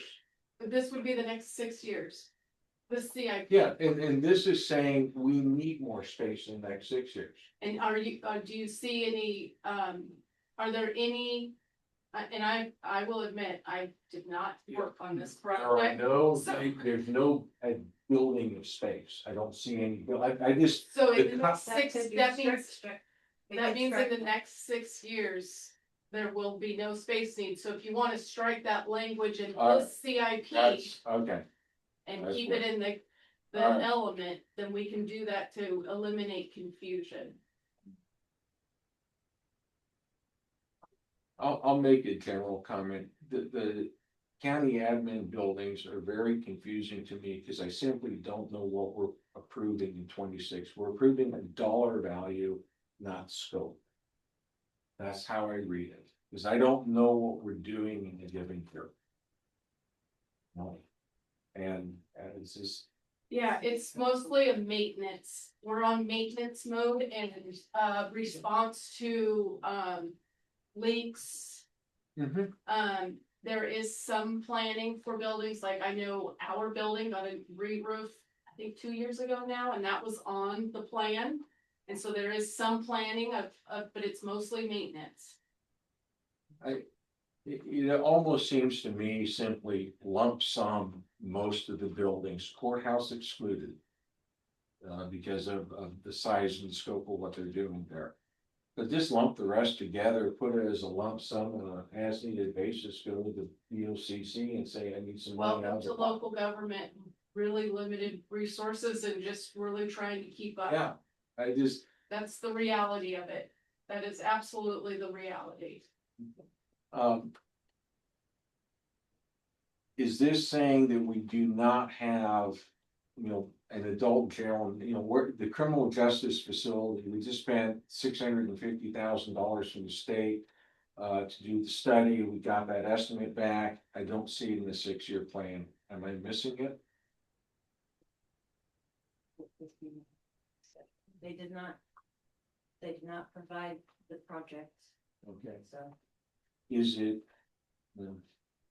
I don't recall seeing it in the comp plan either, but there's 300 pages and I haven't read it all. I am having a consultant discuss it. So with some background from our administrator. But it's not in our city. Sure. Yeah, that, because I talked with Miranda Show Sperling here, and we talked conceptually. We did not talk years, but certainly the need is there, and there's a variety of possibilities. And what's presented in that study is one set of possibilities, and there are others. I'm intentionally being vague because I do not want to put words into our sheriff's mouth. He can speak, he's more than capable. And but I just know it's a requirement sitting out there.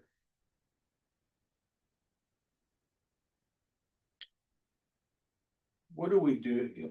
So under Parks and Recreation, Latimer's Landing now has 700,000 for this next year.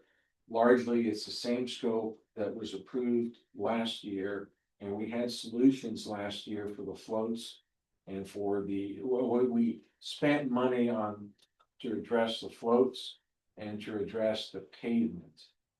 And now we have $760,000 in 2026 for Latimer's Landing. I'm trying to understand what we're doing there. This has been one that's floated for 3 years now like this. They won $1 million at one time.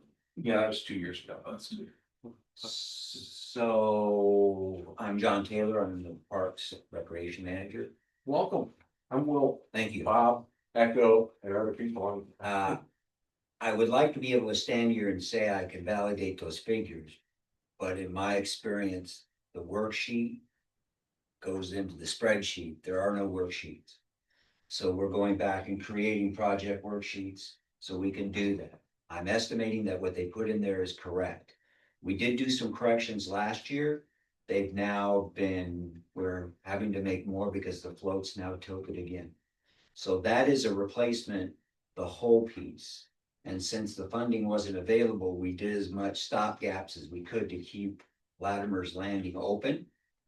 And they were hopefully going to last a longer period of time, but of course, it's a mitigation effort, so you really don't know how long that's going to last, depending on use and how it's treated.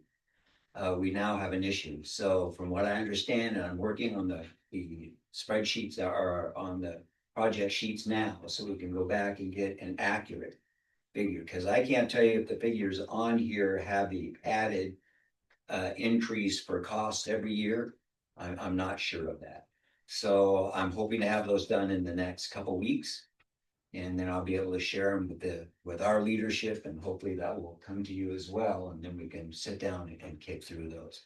So I wish I could say I have a better answer, but the answers that are on there, from what I understand from Bud, who's been here a while, and that's my lead, is that was an accurate figure to replace the entire landing. So that was what the project was hopefully going to be. But since the funding wasn't available, we did as much as we could to keep the landing open. Does replace the entire pier and include the pilings? My estimation would say yes, because based on my experience, it would be futile to replace everything and not the pilings. But I don't. Yeah, and I'm not gonna go much further. Sure. $750,000 once you're doing pilings and salt water in Washington State. Might be light. I totally I'm watching agree. my friend over here and his eyes going, yeah, right. I totally agree. There's a lot involved there. And this project just stands out because for 3 years we've watched this go through with this type of a discussion. Sand Hill Park renovation, what is the scope of the maintenance facility? Right now, because the old fire station, we have a piece of the old fire station, so we have equipment that we can put in there. So the scope of the project that's on there, we're going back and reassessing. because it may not be as large, because we do have the old fire station from North Mason, and we have a bay in there as well. Okay. Yeah. And John, I'll just say, this is the frustration.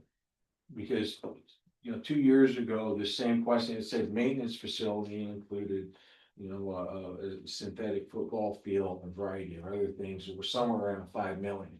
Last year it went to 1 million, now we're sitting at 1.5 million in 27. And the standard question, what is it that we need for maintenance facility? Do we need a 10 by 10 Sears shed to store a lawnmower?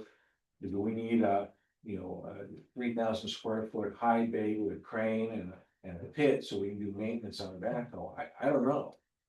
But in the answer I've gotten up until now has been, well, it depends on how much money we get. No. Your requirement has nothing to do with how much money you get. What we can build. Well, no, I'm going to disagree. You may not be able to build what you need, but your requirement's your requirement. So let me say it this way. I know, we're just going to disagree. Yeah. So I could use a 12,000 square foot shop. The reality is that if we got the all-purpose field, which was at, I think, $6.7 million, which would have been up on the hill, it would have made a facility larger. But the reality of that field gets less and less because of the cost. So now we drive back and forth.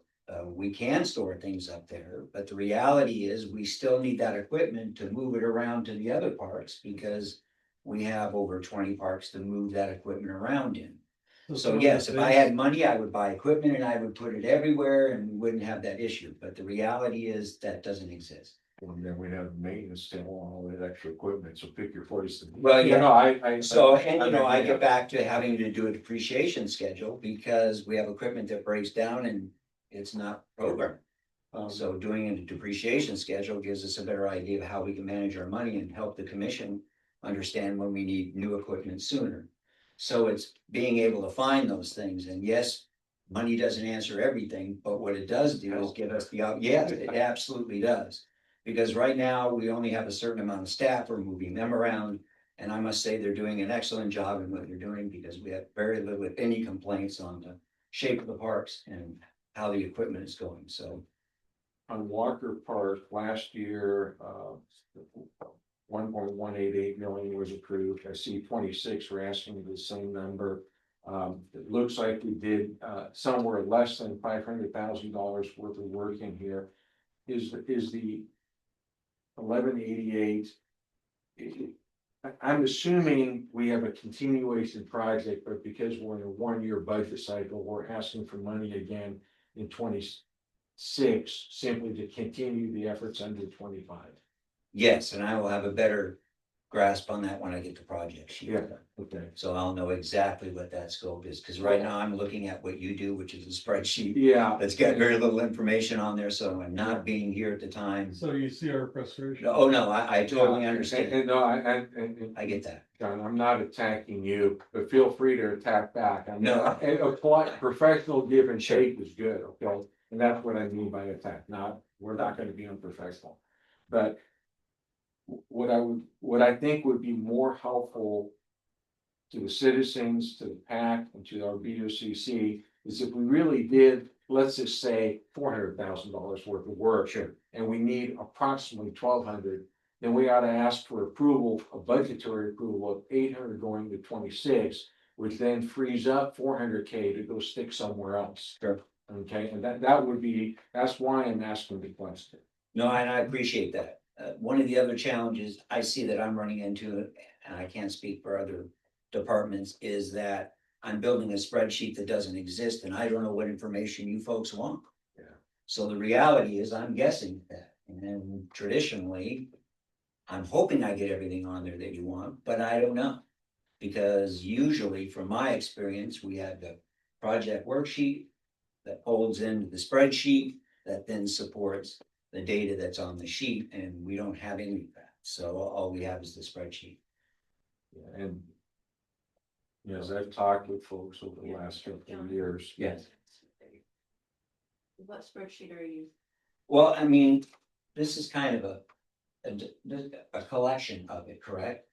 Well, that's what I finding. send you guys to fill in information and then it goes into the CIP. No, absolutely. And going back, because I don't have any historical data on when this was developed and what their thought process is. So when I go back and look for that sheet, because in my experience, it starts out with a project request sheet that kind of lays the project out and gets some of the costs in there and explains what their scope is. What I got was this, and that's all there is. And that's fine, except when I get asked questions on what's going on with the project, I can only give them what's on the sheet. And so, And I think that's just for the PAC and the public to realize is we have minimal staff and lots of staff turnover, and it's sometimes this is a really, Marissa has spent the last 3 years working on this and improving it. And it's really difficult. It Really truly is. difficult. And it's really unrealistic with staff turnover and each department and prioritizing their actual work that they have to do on a day-to-day basis to then being bombarded by Marissa on, hey, I need these sheets from you and this is what I need from you. And then we have to get the administrator involved to like pound them down. And it's just almost, it's nearly impossible, which is why the Commerce's worksheet in the chapter 6 talks about small jurisdictions like Mason County of 65,000 people. We don't have to meet the requirements of the larger jurisdictions because they recognize that we don't have the staff ability to do more. You know, we're doing the best we can. We continue to try to improve this program with the help of the PAC and the team that met last year. But it is going to be a slow progress. Another question is, last year, there was a project, the trail, to develop a trail, yeah. Shelton to Belfair, or there's a Belfair Trail program that was, moved outside the 6-year window last year. That specifically got a comment, from a public member expressing concern and asking where it is. And so the question is, do we have any idea of what year it is? Obviously, it's not in the 6th year, and John, I don't expect you to answer that. You're, no, so I am aware of the project. Good. I am that. The challenge that I have is I've asked, there's a community member that keeps asking about it. Mhm. And since I have no historical data, what I asked from that community member is what's their scope? Tell me what you're looking for. Because the reality is, I don't know what that is, and if I look at the distance between here to Belfair and all the geographical divides that are in there, I'm having a challenge seeing that picture in a completed trail that would ever be within the scope and the financial capability of getting that done. So that's what I've been asking community members to do. If they come up with a project, to provide a project scope from their perspective of what they're looking for. Just keep doing what you're doing is the only comment I would make, and I suspect it's the same number, same person. That's fine. That's good. Thank you.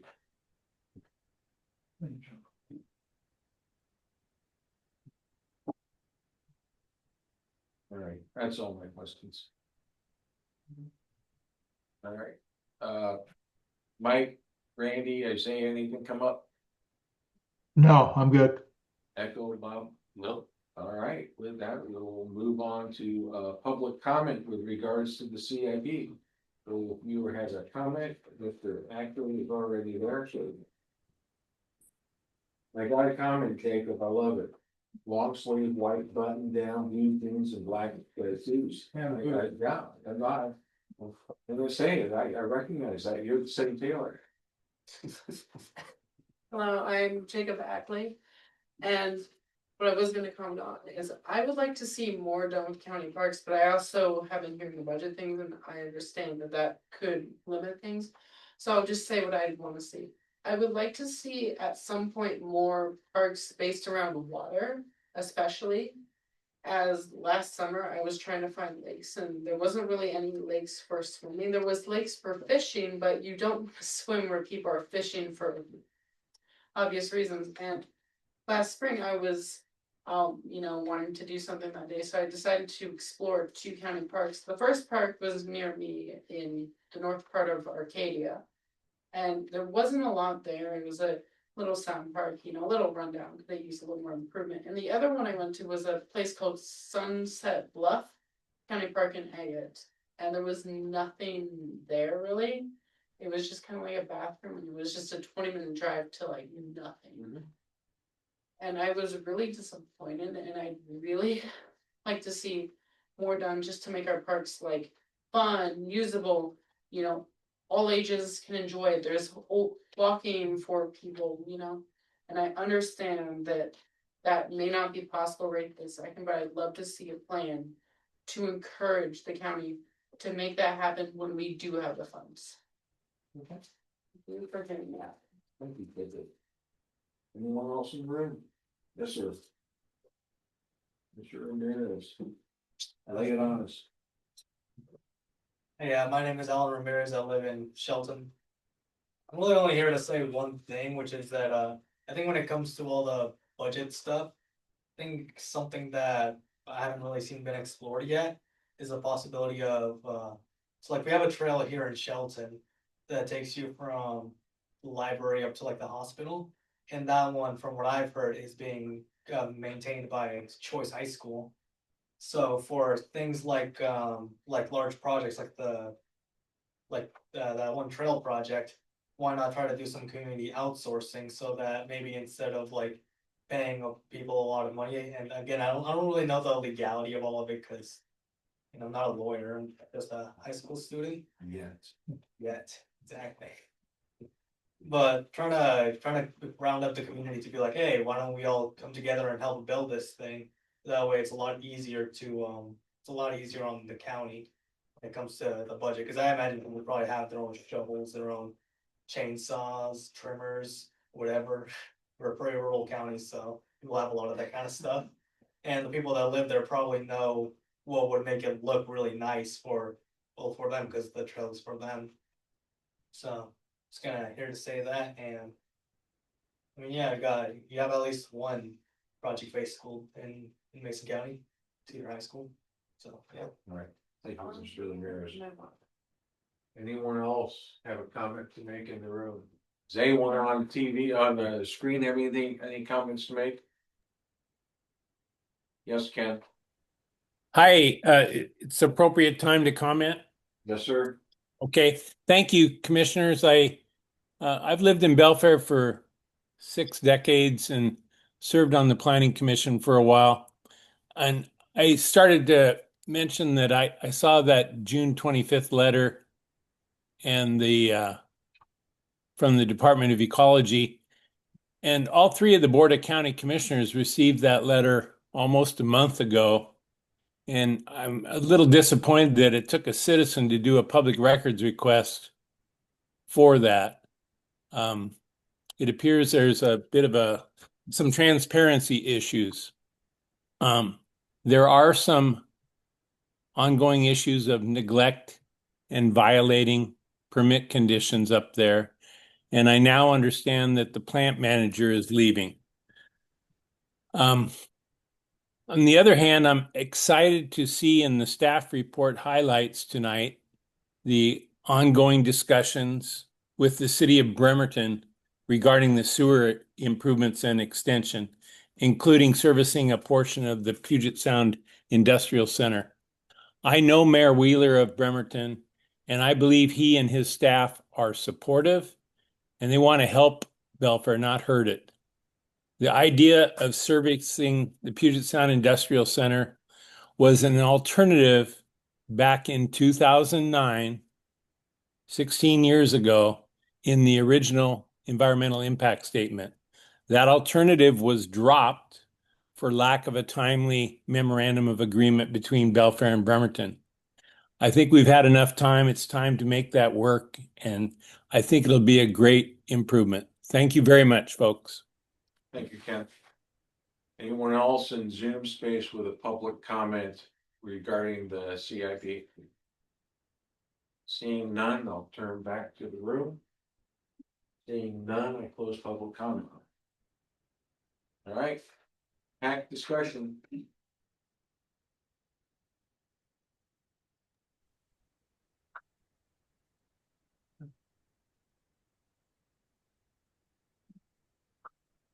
Any discussion?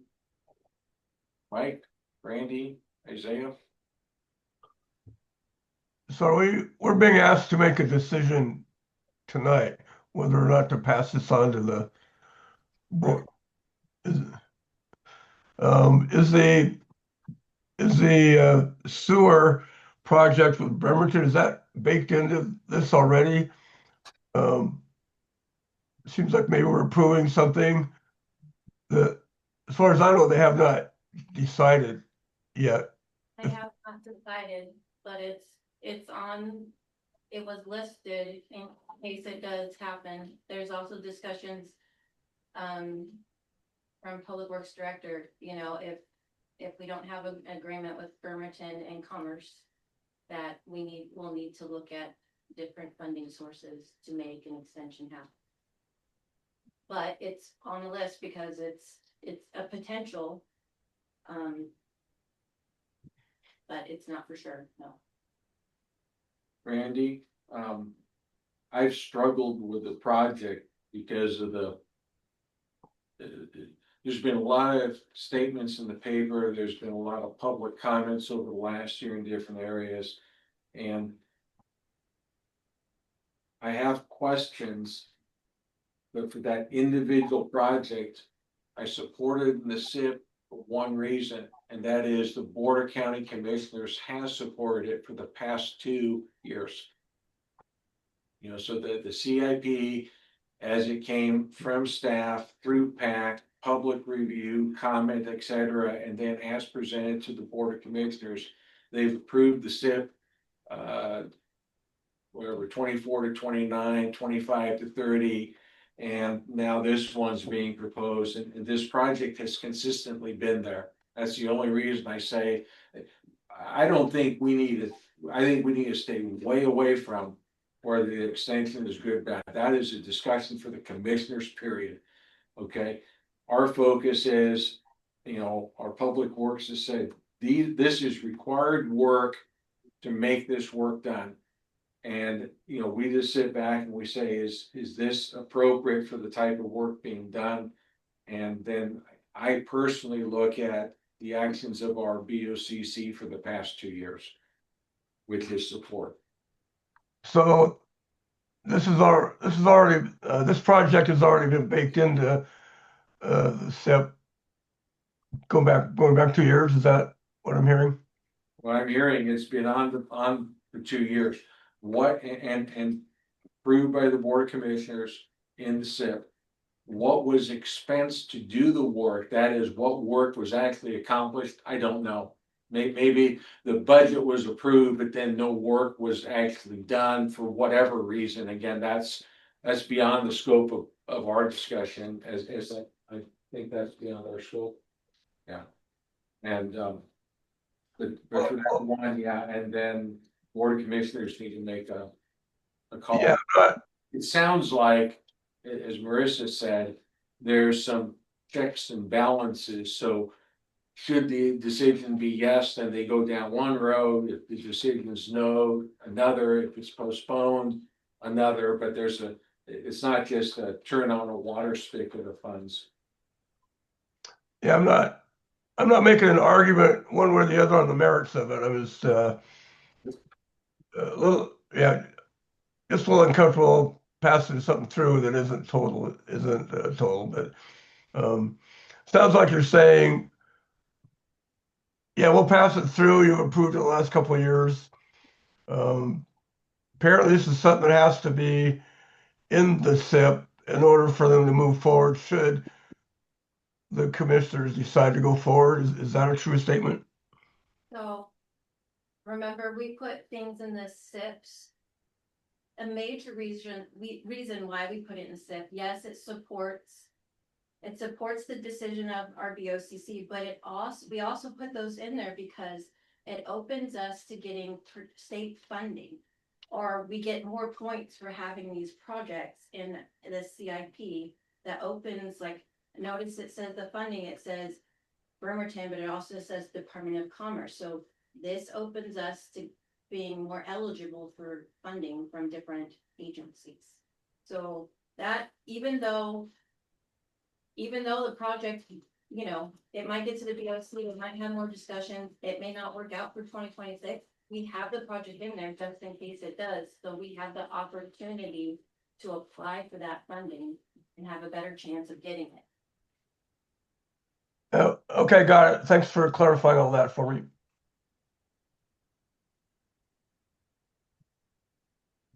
Mike, Isaiah, thoughts? I'm just, the Bremerton project, if the sewer project of Bremerton, whatever you want to call it, seems to be controversial. And I don't know enough about it, so I'm just trying to wonder if we're going to approve some kind of, if it gets approved in here, then that triggers funding. Does that then trigger the rest of the project? Because the funding is going to go to the way I understand it, a study, a feasibility study of this, if that's correct. Anyway, maybe that's my question. Is that funding for a feasibility study, or does that then trigger the slippery slope, if you will, for this thing to get approved?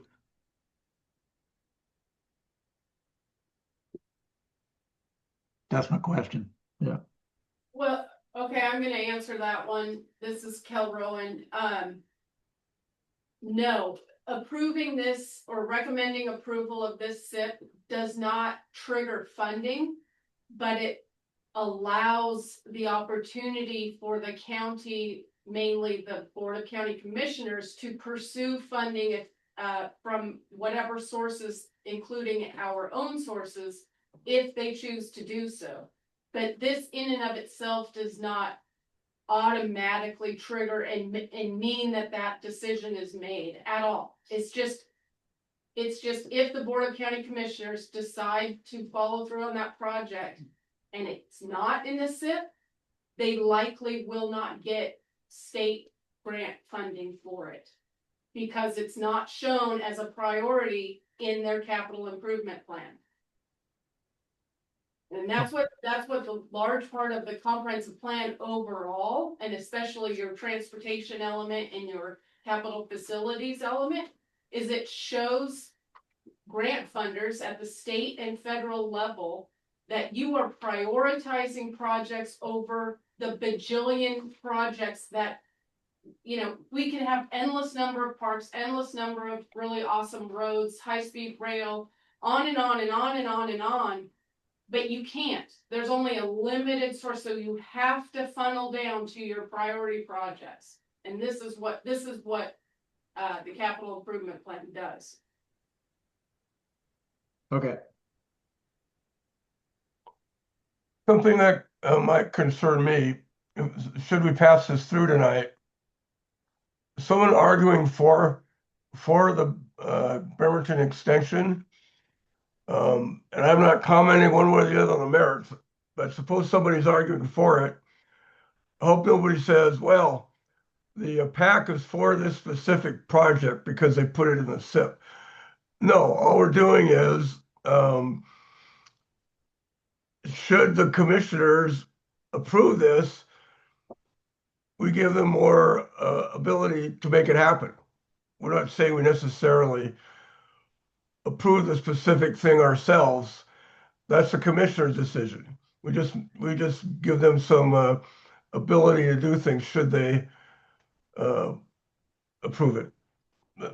That's my concern. Well, I think Randy, for the last 2 years, first, the PAC, is not submitting the project. Staff is submitting the project. We're either recommending or not recommending approval. And, for the last 2 years, this project has come through, has been supported, and has been approved unanimously by the BOCC members. And it's just now there's a lot more discussion publicly on that. We have a lot more visibility. And I am equally sensitive, but that's why I said the words is, you know, I do say yes, leave it in there. That's just me individually, okay? And I do that because staff has recommended it now for 3 years running. The BOCC has unanimously approved it 2 years running. And based on that history, I'm comfortable that our role has been fulfilled, and you're absolutely correct, Randy. I totally agree. We are not advocating for, against, or anything. We're simply saying, if the decision is, then this is one domino that needs to go. We're setting it up that should the decision be made, they can push it over or they can leave it standing. I agree. Thank you. One thing I thought of in the public comment section, Jacob Ackley said that they'd like to see more waterfront accessibility for recreation. And I liked to see in the SIP section about Parks and Rec, there was funding specifically for greater waterfront accessibility. Lavier's Landing. and a couple others too. Yeah. And so it is good to see that there's agreement between the public comment and what's written down here. You know,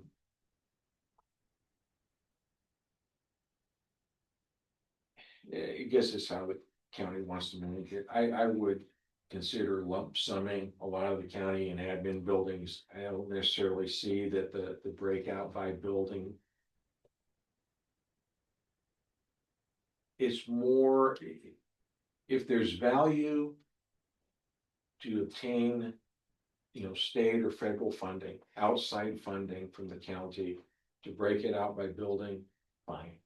But very frankly, I think the way we respond, and we've heard this very consistently for the last couple of SIPs, where it's, you know, how do we respond to what is the building requirement?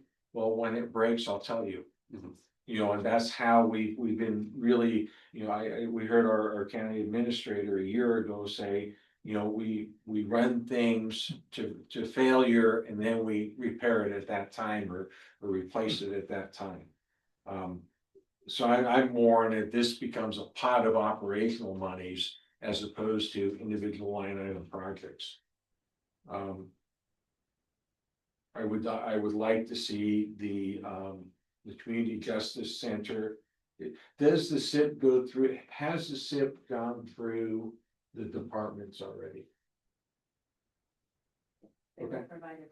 Okay. So everyone's had their say. The sheriff's had his office has had the hack on it. Okay. That they provide the projects that I just transfer right into the set. Mm-hmm. Well, yeah, and you know, one of the comments I wanted to make is, you know, we've talked multiple times in the last couple of years of, you know, you work with what you're given. And as comprehensive or not as it is.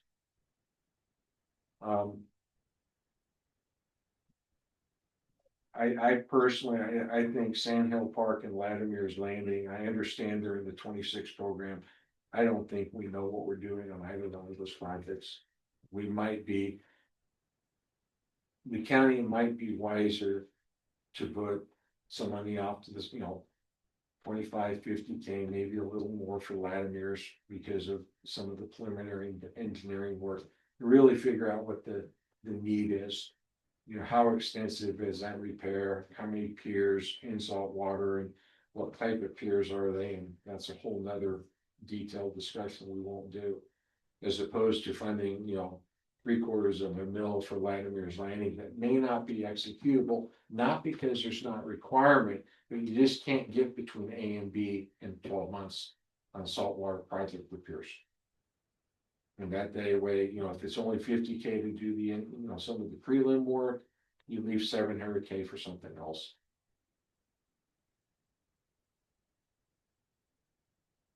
I guess those are my comments.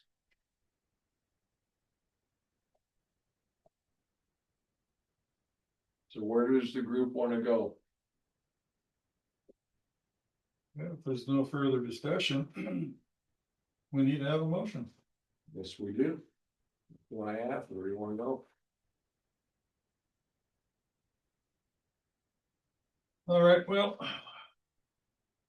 I move that we recommend approval to the board of directors, the board of commissioners. Okay, I hear a motion on the floor. Motion to approve the SIP as presented. I wanted to know those amendments, it has to be with the amendment, because that I gave you is not exactly correct, so. So do we have to approve amendments into the SIP first, or can we just, You can just make One one motion, I can put what I. okay, so it's the SIP plus the recent amended. amendments as amended. So we have a motion on the floor to approve the SIP as amended. Do I hear a second? Second. All in favor? Aye.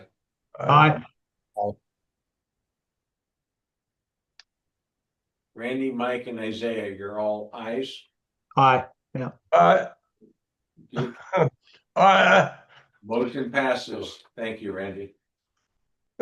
Passes. We have an approved SIP. All right.